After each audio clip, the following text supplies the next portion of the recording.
What we saw was a pretty narrow victory for Bernie Sanders in New Hampshire, but a victory nonetheless, after the results of Iowa were quite muddled, leaving the race unable to be called. This is really the first win of the 2020 Democratic primary. This victory here is the beginning of the end for Donald Trump.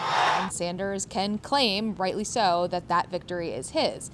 What's really notable about this, though, is that Sanders is far below where he was in 2016 when he won New Hampshire by 22 points over Hillary Clinton. This was a much narrower victory, currently less than 2%. And here in a state that goes by the motto, live free or die, you made up your own minds.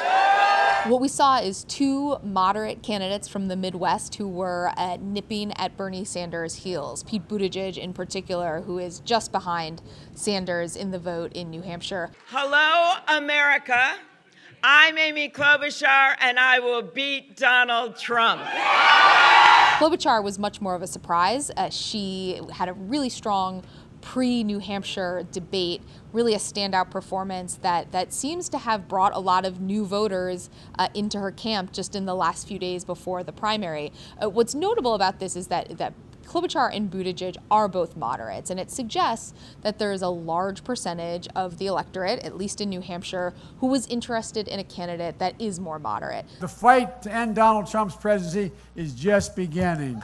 Just beginning.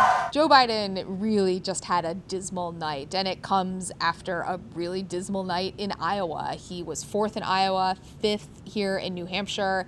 His campaign will try to tell you that, look, they are going to keep fighting on as this race turns toward more diverse states, Nevada and certainly South Carolina, which votes at the end of the month. But the problem for Joe Biden is that the crux of his argument right now is that he is the most electable candidate, and electable candidates have to win. But our campaign is built for the long haul. And we are just getting started. Elizabeth Warren is the other candidate that I would really watch right now. She is from neighboring Massachusetts, right next door to New Hampshire. These are voters who are pretty familiar with her.